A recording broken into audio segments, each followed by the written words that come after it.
मङ्गलं भगवान् वीर मङ्गलं गौतमोगणी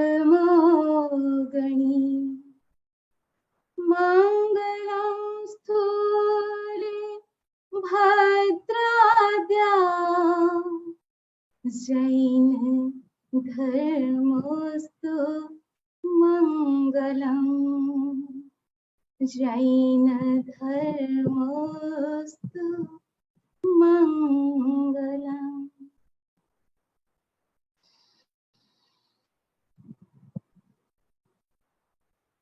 तीर्थंकर परंपरा को नमन, आचार्य गुरु परंपरा को नमन। आदरणीय समी जी,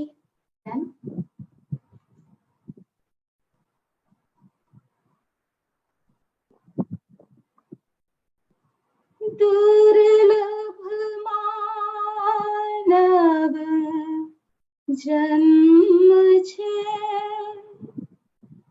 दुर्लभ धर्मनो साधन, दुर्लभ देव गुरु ने, दुर्लभ वीरनो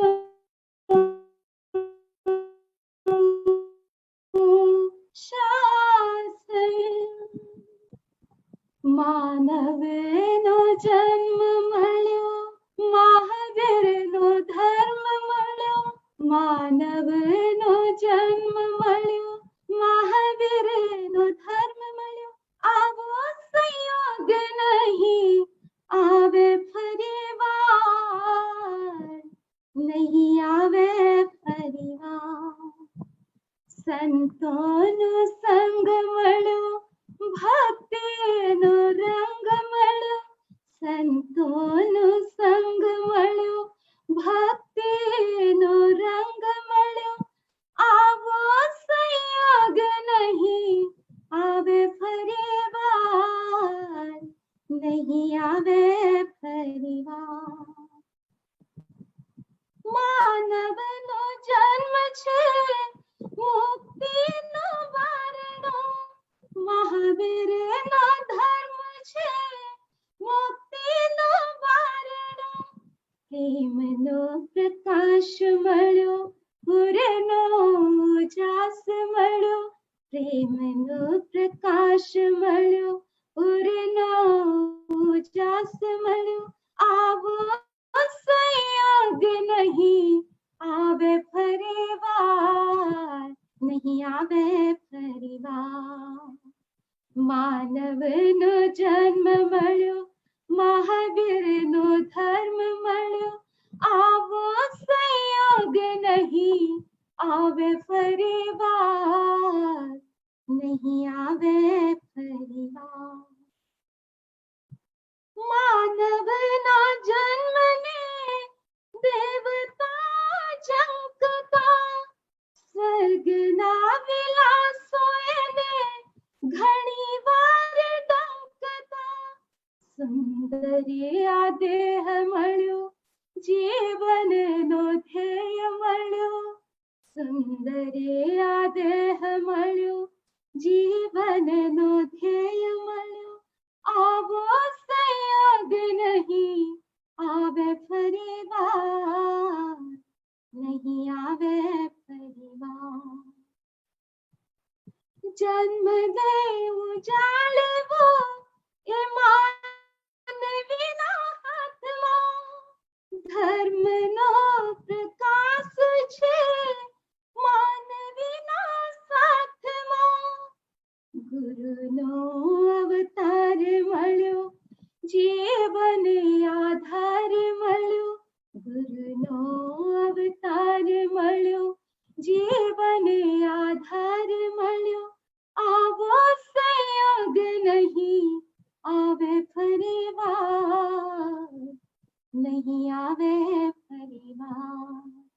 मानवनो जन्म मळ्यो, महावीरनो धर्म मळ्यो, संतों संग मळ्यो भक्तिनो रंग मळ्यो आवो संयोग नहीं आवे परिवार नहीं आवे परिवार।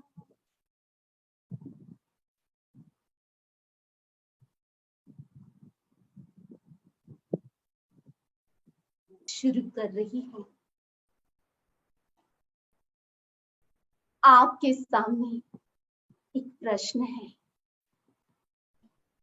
आप अपने जीवन में किसकी खोज कर रहे हैं? किसकी तलाश शुरू है? क्या टारगेट है आपके जीवन का? क्या उद्देश्य है आपके जीवन का? आपके सामने दो ऑप्शन है, एक सुख का है, एक आनंद का है। आज अपने आप से ही प्रश्न करना है। आप अपने आप से पूछिए, मैंने अपने जीवन में क्या पाया है? सुख पाया है या आनंद पाया है?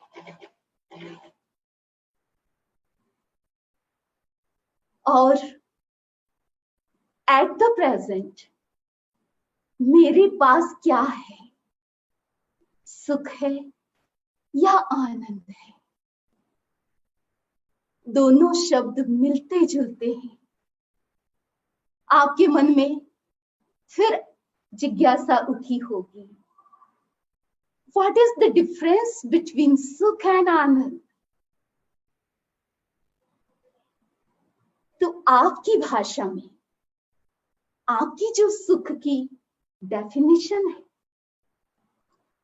आप जो अपनी लाइफ में कंफर्ट खोजते हैं, जो चाहते हैं, वो इतनी सारी बातें आपके सामने दिख रही है।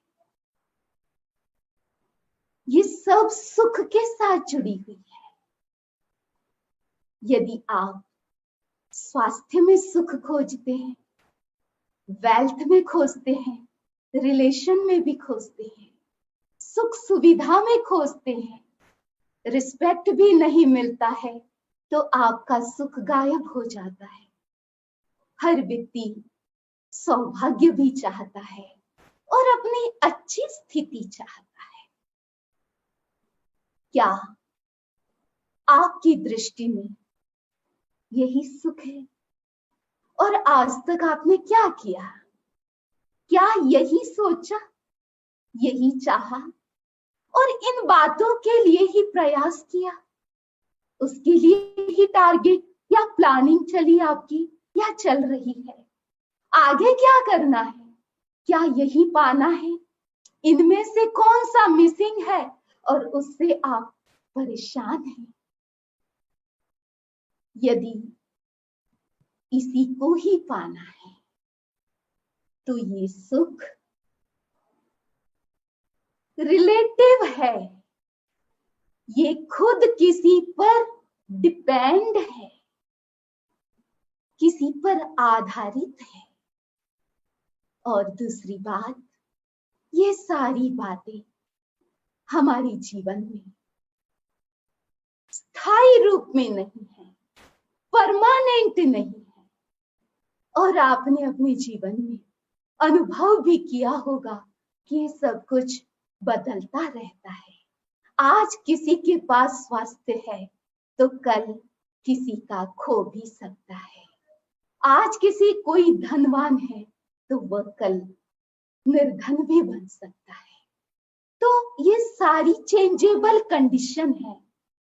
तो ये सुख भी परमानेंट नहीं है।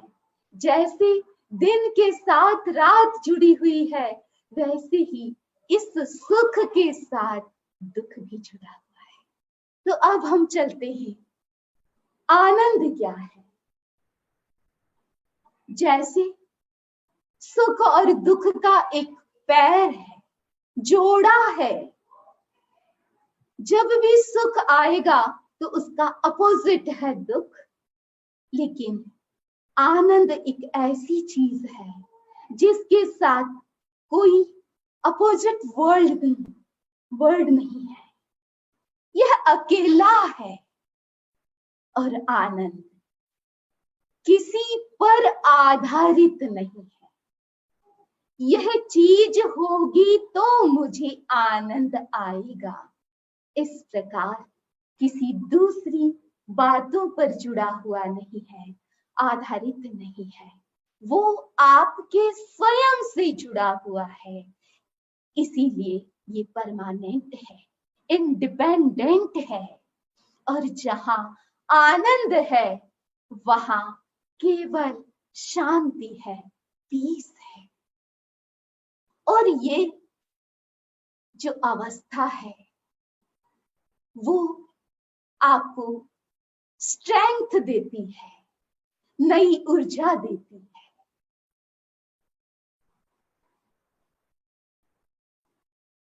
हमारा जिन शासन और जिन शासन से जुड़े हुए सारी सेलिब्रेशन वो सुख के साथ नहीं, आनंद के साथ जुड़े हुए हैं। उसका पर्पस केवल सुख पाना नहीं है, आनंद पाना है। तो ऐसा आनंद भरा पथ हमें मिला है। और हमने सोचा जब डैलस जैन समाज की तरफ से रिक्वेस्ट आया तो हमने सोचा कि किस सब्जेक्ट पर बोला जाए। सोच रहे थे तो सब्जेक्ट आपका ही सामने आया, क्यों नहीं हम श्रावक धर्म पर ही कुछ विचार करें। वो ही आपके लिए प्रैक्टिकल होगा, क्योंकि कई जैन श्रावक नहीं जानते हैं कि उन्हें क्या करना है। बहुत कुछ ऐसी बातें हैं जो वो नहीं कर सकते हैं, लेकिन कुछ ऐसी बातें भी है जो आप कर सकते हैं। कहीं भी रह करके उसको आप फॉलो कर सकते हैं। तो हम इस बार पर्युषण के दौरान जो हमारे प्रवचन होने जा रहे हैं वो श्रावकाचार पर है। और आप देखिए भगवान महावीर ने ही नहीं, हमारे जितने भी जिनेश्वर भगवान हुए हैं, तीर्थंकर हुए हैं, उन्होंने साधु साध्वी साधु धर्म पर ही महत्व नहीं दिया, उनको ही महत्व नहीं दिया, उसके साथ बराबर श्रावक धर्म पर भी महत्व दिया। इसीलिए तीर्थ केवल साधु से नहीं बना, ये तीर्थ साधु साध्वी श्रावक श्राविका और चारों से रिलेटेड धर्म उससे निर्मित हुआ है। और ऐसे पवित्र तीर्थ को जिनेश्वर स्वयं नमन करते हैं, उसमें आपका स्थान भी है। बिल्कुल आप बेटर हाफ है। आपको भी गौरव होना चाहिए कि आप इस महान तीर्थ के अभिन्न अंग हैं। इतना ही नहीं, उसके साथ साथ हमारा जैन स्क्रिप्चर जितने आगम हमें उपलब्ध होते, जितना वर्णन उसके बारे में मिलता है, उसमें जहां अणगार धर्म साधु धर्म की व्याख्या की गई, उनके बारे में आगम लिखे गए, तो भगवान महावीर ने श्रावक को भी पीछे नहीं छोड़ा। केवल श्रावक पर भी आगम लिखे गए, जो केवल श्रावक श्राविका से रिलेटेड, जैसे उपासक दशा, जिसमें पूरा श्रावक धर्म का वर्णन है। भगवान महावीर के 10 श्रावकों का वर्णन किया गया। उसके साथ साथ दशाश्रुत स्कंद में भी श्रावकों का वर्णन मिलता है। भगवती व्याख्या प्रज्ञप्ति जो बड़ा आगम है, उसमें भी हमारे विशिष्ट श्रावकों का वर्णन आया है। तो आप देख सकते हैं कि आपका स्थान जन शासन में कितना बड़ा है, महत्वपूर्ण है।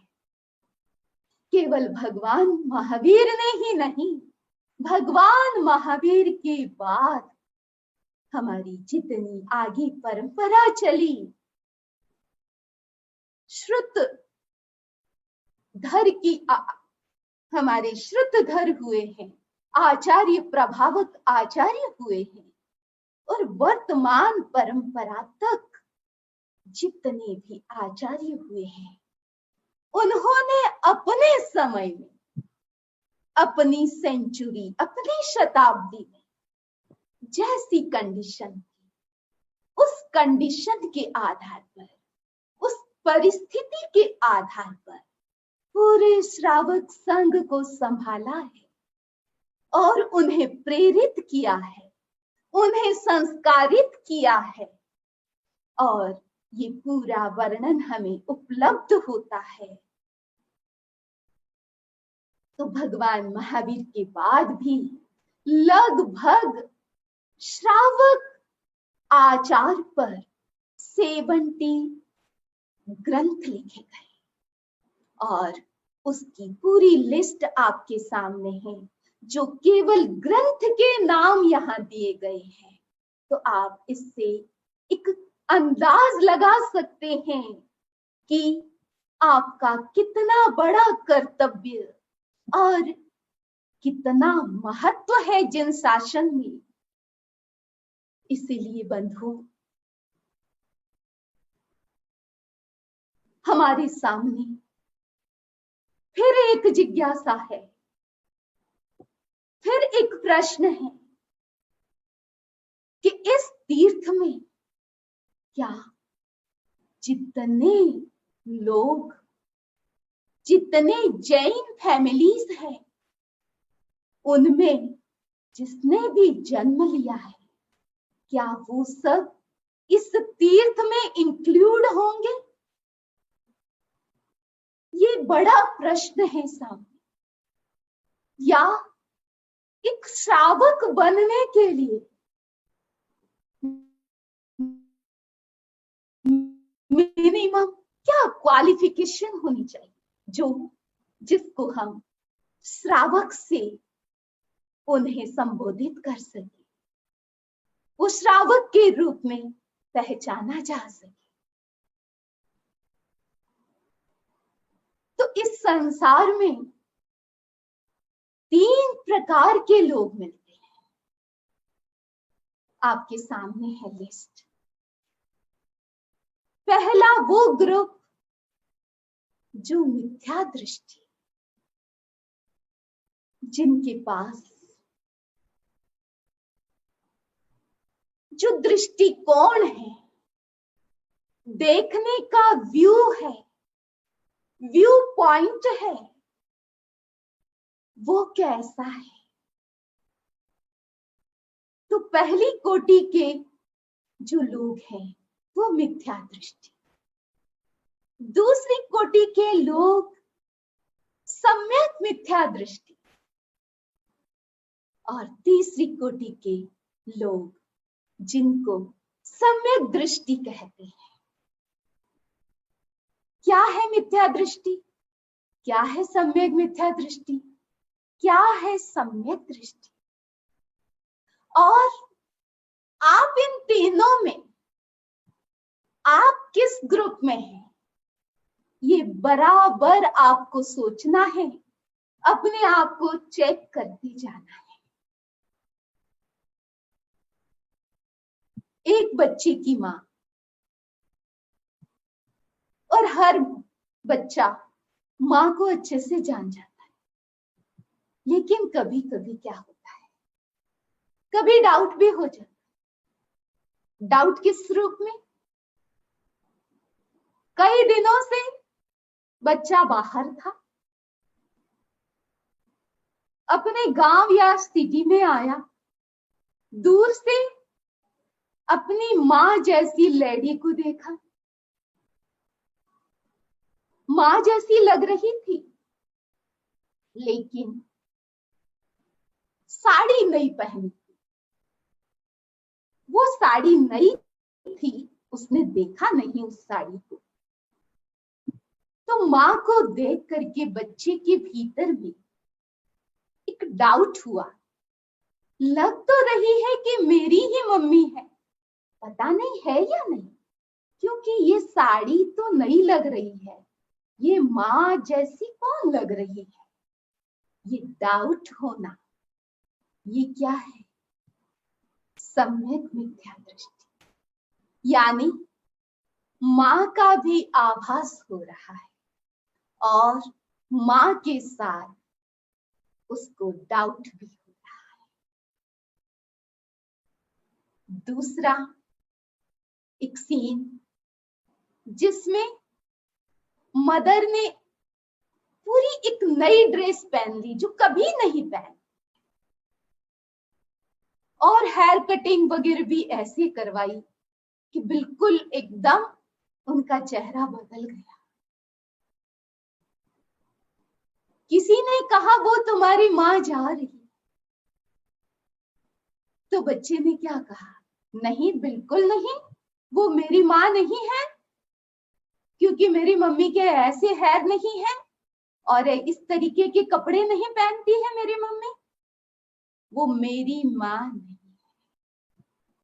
बिल्कुल नकार देना, माँ ही थी, लेकिन उस माँ को उसने नकार दिया। ये है मिथ्या दृष्टि। बिल्कुल विपरीत सोच लेना, मान लेना, जान लेना।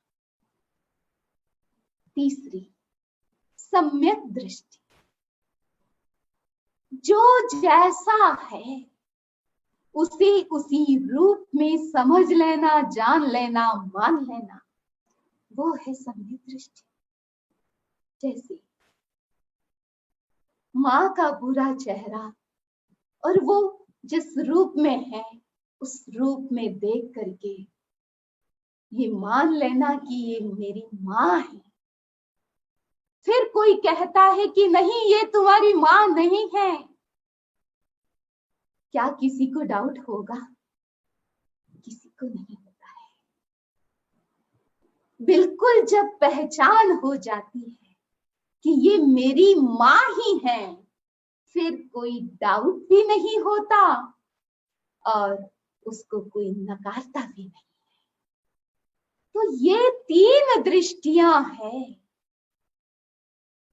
बहुत सारी बातें हैं जो हमारी जैन फिलोसॉफी से जुड़ी हुई है, जो जैन प्रिंसिपल है,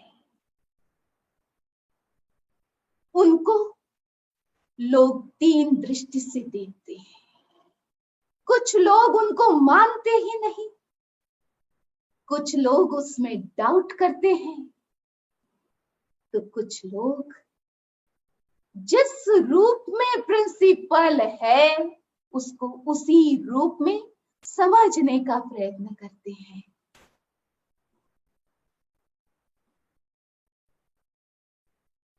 तो मैं आशा करती हूं कि हमारे श्रोतागण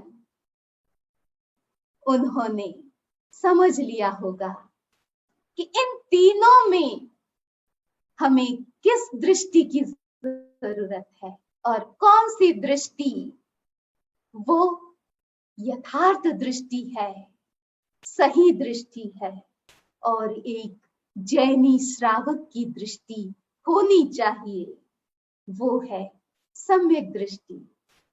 आप उसको आप सिंपल भाषा में समझने का प्रयत्न करें। कौन होता है सम्यक दृष्टि? कैसे जाने, अपने आप को भी कैसे माने कि मैं सम्यक दृष्टि हूं या फिर सम्यक मिथ्या दृष्टि हूं या मिथ्या दृष्टि। पहली पहचान, जो व्यक्ति सम्यक दृष्टि होता है वो अपने इमोशंस को, जिनको हम कषाय कहते हैं, क्रोध मान माया, उसे वह पॉजिटिव इमोशन में बदलता है और जब जब अवसर आता है क्रोध करने का, अहंकार में जाने का, माया करने का, उस समय अपने ऊपर कंट्रोल करने की शक्ति जिसके पास होती है, यानी कषायों पर कंट्रोल करने का पावर जिसके पास है और बराबर अपने नेगेटिव इमोशंस को पॉजिटिव में बदलने की कोशिश करता है, सोचता है, अनुचिंतन करता है, ट्राई करता है, यह एक लक्षण सम्यक दृष्टि का माना। दूसरा, जो व्यक्ति केवल इन दो आंखों पर ही भरोसा नहीं करता, दो आंखों के पीछे भी एक आंख है, वो है हमारी अंतर्दृष्टि, प्रज्ञा की दृष्टि, उसका भी प्रयोग करता है, उपयोग करता है और कभी कभी आंखों देखे सच को भी वो ये सोच करके नकार देता है कि देखो ये दिखाई तो इस रूप में दिख रहा है, ये घटना इस रूप में दिख रही है, लेकिन हमें इसके सत्य का पता नहीं है, पता नहीं इसके पीछे क्या पर्पस है, क्या इंटेंशन है, इंटेंशन मुझे नहीं पता, हो सकता है कि इसका इंटेंशन कुछ अलग हो। ये इस प्रकार से जो व्यक्ति सोचता है वो एक सम्यक दृष्टि ही सोच सकता है। भगवान महावीर ने उत्तराधीन सूत्र में कहा, अपना सच में सिज्जा, तुम स्वयं सत्य की खोज करो, मेरा देखा हुआ सत्य फाइनली तुम्हारे काम नहीं आएगा, तुम्हारा सत्य तुम्हें स्वयं को खोजना पड़ेगा। तो जो व्यक्ति स्वयं सत्य खोजता है, स्वयं सत्य खोजने का मतलब, जो व्यक्ति अपने आप की खोज करता है, अपने आत्मा की खोज करता है, अपने आत्मा को जानता है, वो सम्यक दृष्टि होता है। तो बंधुओं, भगवान महावीर के इस शासन में हर धार्मिक व्यक्ति की आध्यात्मिक यात्रा, स्पिरिचुअल जर्नी सम्यक दृष्टि से शुरू होती है। हमारे सब आचार्यों ने सम्यक दर्शन की व्याख्या की, समझाया है कि आप सबसे पहले सम्यक दृष्टि का विकास करो, उनको प्राप्त करने का प्रयत्न करो। जो व्यक्ति सम्यक दृष्टि होता है, हो सकता है कि वो व्रती नहीं है, कोई भी त्याग उनके जीवन में नहीं है, उनके जीवन में कोई प्रकार का संयम नहीं है, लेकिन उनका दृष्टिकोण सही है, वो सही तत्व को सही मानता है, उस व्यक्ति को अव्रती सम्यक दृष्टि कहते हैं। वो व्यक्ति सही तत्व को चाहता है, उसे पसंद करता है, उसको सपोर्ट करता है, उसे अच्छा मानता है, उसे एप्रिशिएट करता है, उसको बढ़ावा देता है।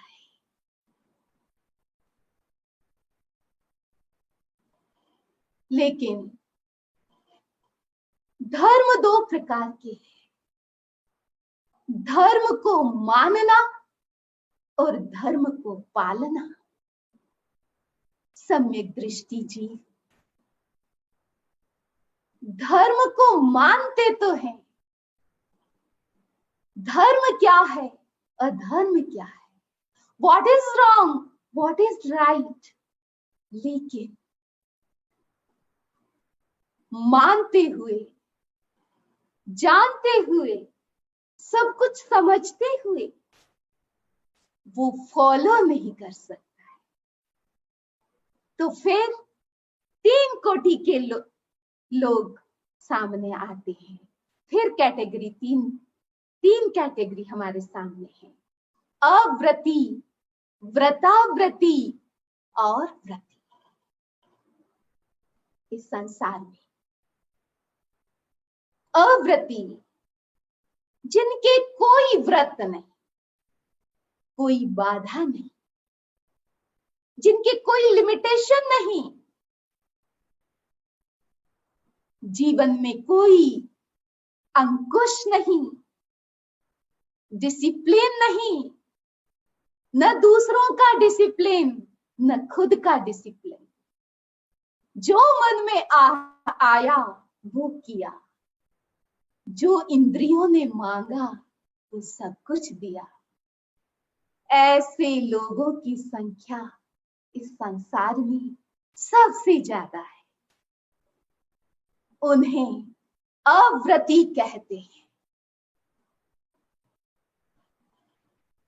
उनसे जो कम है वो व्रताव्रती है, पार्शियल व्रत है जिनके, उनके भीतर में आत्म अनुशासन, सेल्फ डिसिप्लिन की भावना जागती है।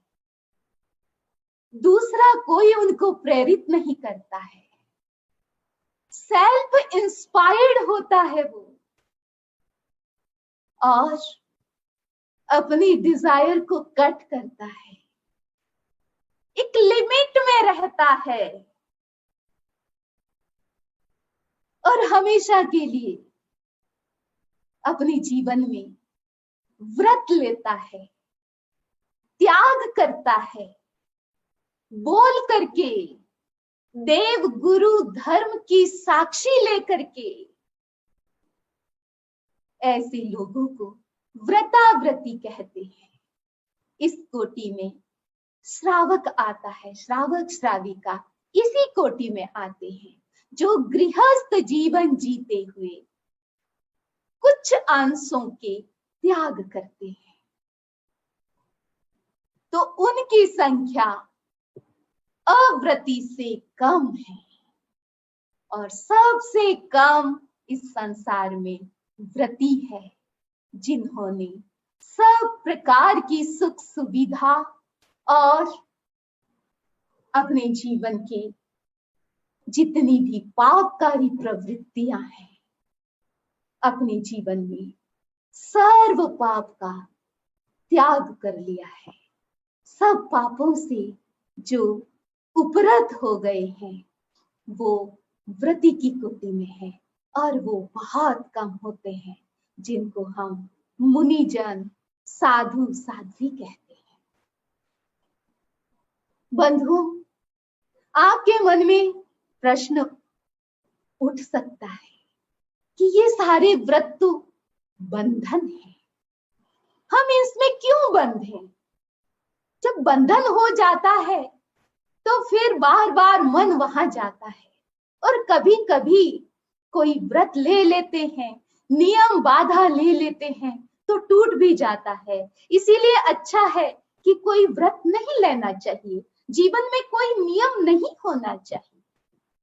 ये दृष्टिकोण बहुत लोगों का हो सकता है, लेकिन इसका समाधान यही है कि ये व्रत आपके लिए बंधन नहीं, बल्कि प्रोटेक्टिव अम्ब्रेला है, जो आपको पापों से बचाती है, अननेसेसरी हिंसा से बचाती है। कल्पना करें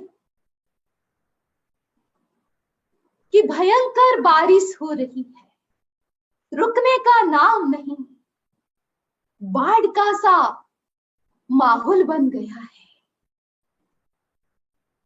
जगह जगह पानी भर गया है,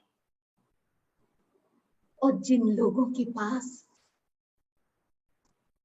कोई सुरक्षा का साधन नहीं, माध्यम नहीं,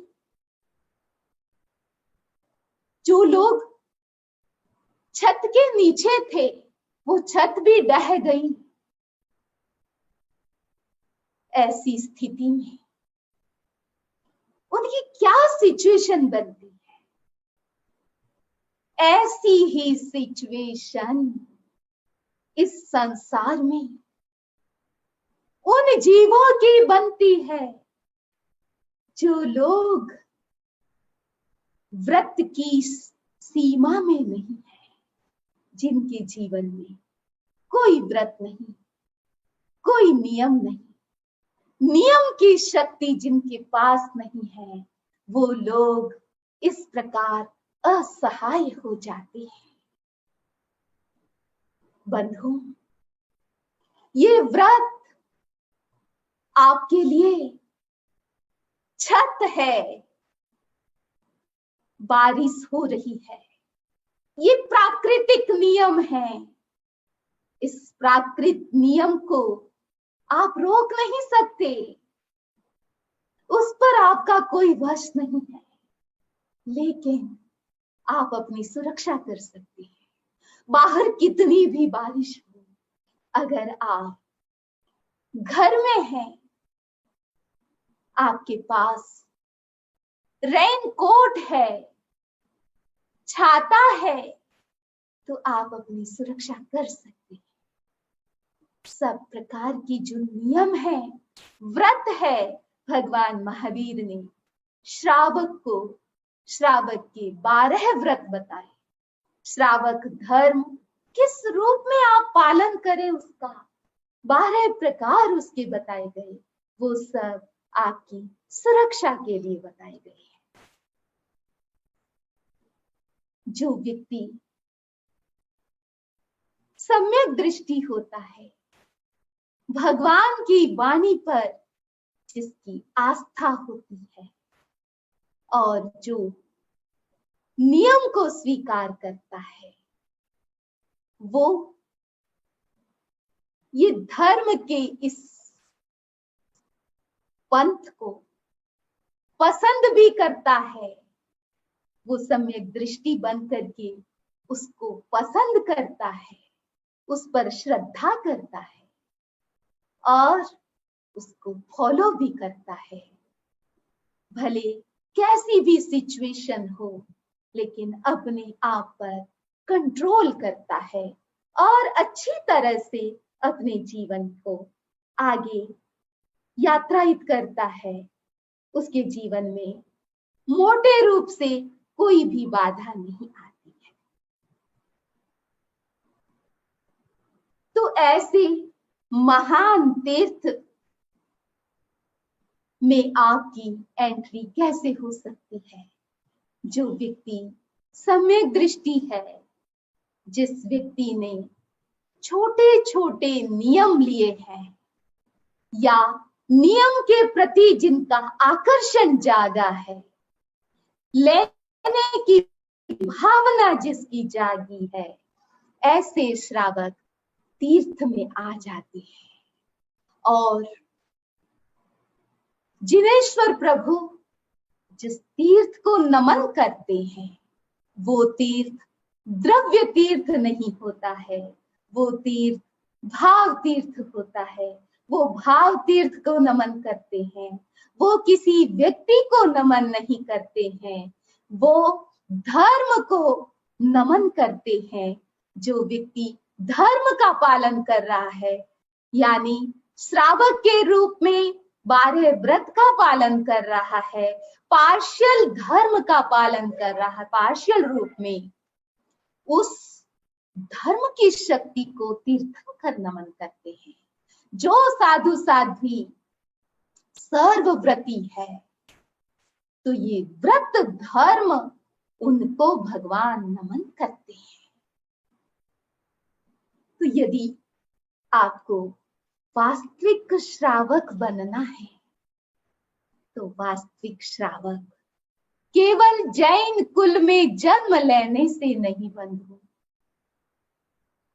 जैन धर्म को फॉलो करने से आप वास्तविक श्रावक बन सकते हैं। यदि आपको रियल श्रावक बनना है, भाव श्रावक बनना है, तो यहाँ हमारे आचार्यों ने श्रावक के 21 गुणों की चर्चा की है। तो आज हम कुछ श्रावक की क्वालिटीज यानी उनकी गुणों की चर्चा करेंगे कि आप अपने जीवन में कैसे छोटे छोटे गुणों को कैसे डेवलप कर सकते हैं। जिस व्यक्ति के पास धन होता है, यानी जो धनवान होता है, वो ही किसी कीमती वस्तु को खरीद सकता है। चिंतामणि रत्न जैसे कीमती रत्न को वही व्यक्ति खरीद सकता है जो धनवान है। तो ये जिन शासन रूपी रत्न, उसको भी हर कोई खरीद नहीं सकता।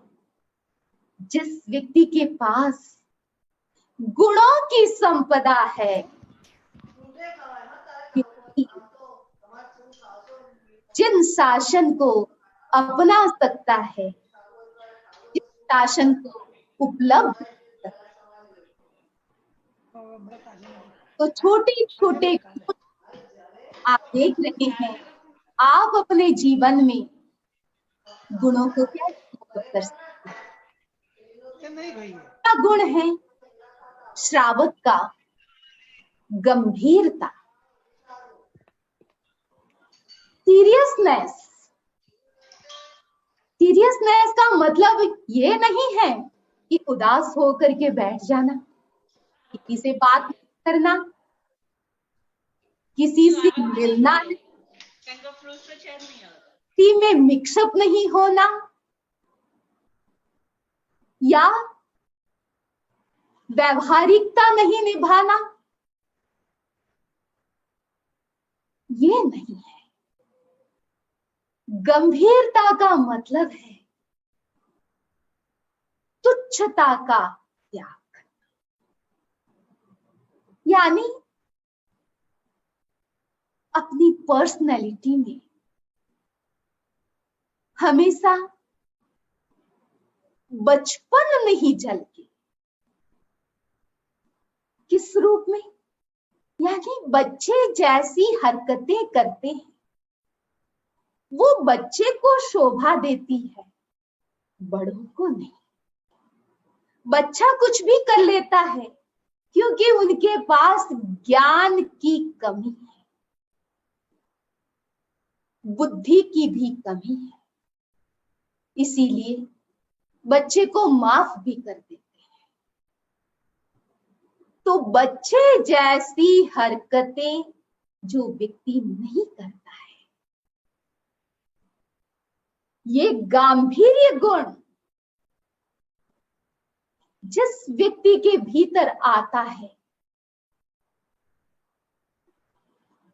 वो व्यक्ति बुद्धिमान बन जाता है। उनकी बुद्धि भी विकसित होती है, उनकी सोच में भी परिवर्तन आता है। हर व्यक्ति उन्हें सुनना चाहता है, उन पर विश्वास भी बढ़ता है। कोई व्यक्ति अपने मन की बात किसको कहता है? सामने वाले व्यक्ति को देखता है कि ये बात डाइजेस्ट करेगा या नहीं। अगर वो पचाता नहीं है, इधर उधर बात करता है, तो कोई भी उससे बात नहीं करता है। एटलीस्ट कोई मन की बात तो कोई नहीं करता है। तो जो लोग गंभीर गुण वाले होते हैं, गांभीर्य प्रकृति वाले होते हैं, वो बहुत समझदार होते हैं। तो श्रावक को भी गंभीरता से युक्त होना चाहिए, और गंभीरता को बढ़ाने के लिए क्या करना चाहिए? जो लोग एक्सपीरियंस्ड है और जो लोग बहुत सिंसियर है, ड्यूटीफुल है, ऐसे लोगों की कंपनी करनी चाहिए। तो उनका असर आप पर जल्दी आ सकता है। दूसरा है, श्रावक को रूपवान होना चाहिए। रूपवान का एक मतलब होता है ब्यूटीफुल। तो ब्यूटी भी हर जगह गलत नहीं होती है। अध्यात्म के क्षेत्र में भी रूप का अपना महत्व है। एक अर्थ है रूपवान का मतलब ब्यूटीफुल होना। दूसरा अर्थ है रूपवान का मतलब अपनी पांचों इंद्रियों को स्वस्थ रखना। यानी पांचों इंद्रियां जिसकी स्वस्थ है और उसके साथ साथ मन भी स्वस्थ है और शक्ति संपन्न व्यक्ति है। जो व्यक्ति शक्ति संपन्न होता है और सब इंद्रियों से स्वस्थ होता है, वही व्यक्ति धर्म की क्रिया अच्छे से करता है और धर्म की प्रभावना भी अच्छे से करता है। दूसरा जो अर्थ था रूपवान, यानी जिनको सुंदरता मिली है, उस सुंदरता का भी व्यक्ति को मिसयूज नहीं करना चाहिए। यानी रूप दिखाने के लिए नहीं होता है। रूपवान होकर के भी आप स्पिरिचुअल हो सकते हैं, धार्मिक बन सकते हैं। अगर आप रूपवान भी हैं, उसके साथ साथ आप स्पिरिचुअल भी है, तो दूसरे लोग आपसे अट्रैक्ट होंगे। अरे ये इतने सुंदर भी है, लेकिन ये सुंदरता हर जगह दिखाती नहीं है और उस सुंदरता के पीछे अपना समय नहीं लगाती है, और ये बराबर धर्म की क्रिया करती है, हर धर्म स्थान पर उपस्थित होती है। तो उनको देख करके दूसरे लोग भी प्रभावित होते हैं, वो भी धार्मिक बनते हैं। तो ये गुण रूपवान, इसका मतलब है व्यक्ति को इंद्रिय समर्थ होना चाहिए और शक्ति संपन्न होना चाहिए। समय हमारा पूरा हो रहा है, तो 21 गुण और उनमें हमने 2 गुणों की आज चर्चा की है।